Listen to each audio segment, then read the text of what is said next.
What the young people are invincible. They're Johnny Concretes, they're unbelievably strong and all that carry on, but eventually concrete erodes and so does your body, and if you don't look after it, it'll come back. You must protect yourself and be aware of the regulations. You're protecting your own life and other people around you. People say, well, you know, you look healthy. Don't judge the book by its cover. Just talk me through your early years. You left school, you were a young lad of 16, you started work with marble as a stonemason. Tell me about your health, what were you like? Well, I started doing karate when I was 13 at school. So you've got all your school curricula where your games, rugby, football, cross country.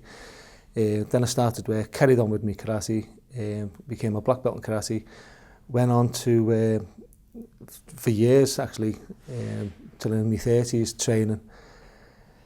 There was never any problem with me breathing or fitness or anything else. You know, I used to do a lot of walking, fast walking as well. There was never any problem. So I was picking lumps of stone up or chunks of marble. So what developed was a very strong upper body, and with me karate training, my legs as well, plus all the walking I did. So it was like weight training of a day, and then I would be doing my karate overnight. So I was as fit as a butcher's dog, as they say. Can I just ask you an unrelated question, because we're talking about it now. When you've been having a working life working with stone dust, has anyone ever told you about the dangers of working with stone dust? They said that dust isn't good for you, but they never ever said about the respiratory silica crystal. That's the devil among all this, but nobody ever told me. I was never instructed about respiratory silica crystal. As I said to you, an old fellow said to me, what you breathe in, some of it stays in, but you think you blow your nose, and no, I'm not being crude, but when you cough, you bring this stuff up, and you see brown or red strands of this in your mucus. You know, so you think it's coming out, but you don't realise that some of it's staying in and staying there.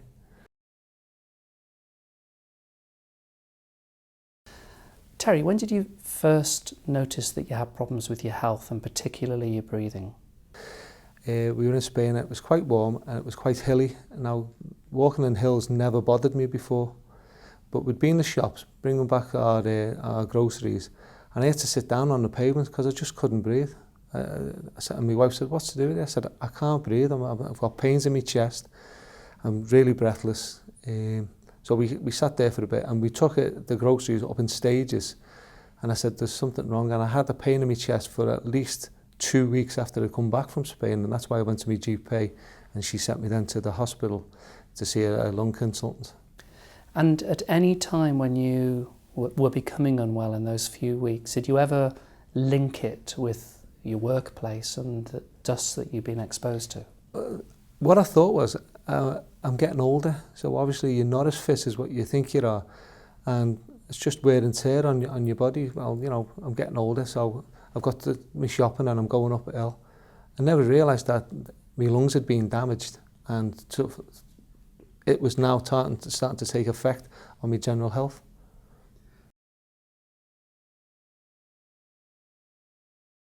Terry, how did you feel when you were first diagnosed with silicosis? I was absolutely devastated, because you hear about people with silicosis, they're dying. It's like your lungs turn to stone and everything else. And as I say, I was only a young fella. It's catastrophic, really. I can't say anything else. I was crestfallen at that situation, through no fault of my own. I'd got this disease, and how bad is it? How fast is it going to progress? How much longer have I got to live? I'm only a young fella, as far as I'm concerned, healthy, and where do we go from here? You know, what is the future holding for me? It's like a big black cloud on me all the time. So Terry, it must have been a very difficult time of your life when you were given this diagnosis of silicosis. How did it affect you both personally and your health? I was crestfallen when I got the information. I presumed I was fit and always looked after myself. And then I'm given with this bombshell of, as I believed, a terminal lung disease.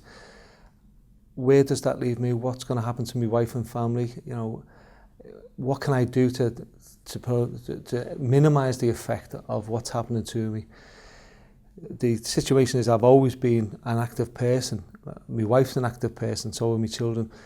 The situation I was like set on the side of any activity because I can't walk fast, I can't run, definitely can't run. I used to do some swimming.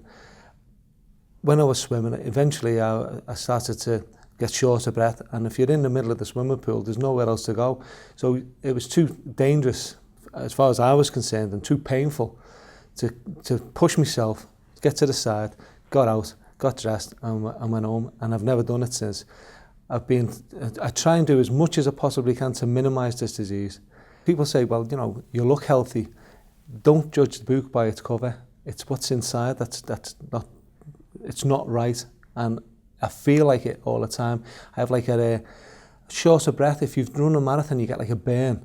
That's what from time to time I feel like if I've walked a little bit further than I should do. It's very uncomfortable. If you were walking down the beach or knocking a football around in the park, would you still get breathless doing that now? You can kick the ball, but if I have to go and get the ball, I'll walk. I can't run. I don't run anywhere. That's the end of it. I don't run anywhere. As I say, I used to be a very fit man, karate all my life. A lot of running, a lot of physical exercise, press-ups, sit-ups, star jumps. They're out the question. It's not worth doing it because it's so uncomfortable. Terry, it's clear to me that from your description you've been exposed to significant amounts of stone dust, particularly in the sort of last few years of your working life. What factors do you think contributed to that very heavy exposure? Well, it was the pressure of work more than anything else. We were supplying an awful lot of men with an awful lot of material, but there was only 3 of us, so it was intense, very intense. It was a smaller area that we worked in. The condensity of the amount of work we were doing and the small facility that we worked in. It was just a 3-tier cake of disaster, if you ask me. What advice would you give younger people now in your trade about how to do things today to prevent them getting the ill health problems that you have? So all I can say to all the apprentices working with Silica, you must protect yourself and be aware of the regulations. You're not being a trouble causer, you're not a whistleblower, you're protecting your own life and other people around you. You must adhere to the regulations, and your employees must adhere to the regulations, and try and get the best equipment that they can afford. What the young people are invincible. They're Johnny Concretes, they're unbelievably strong and all that carry on, but eventually concrete erodes, and so does your body, and if you don't look after it, it'll come back and it'll do more damage, and you'll ruin your lives by not doing what you're supposed to do.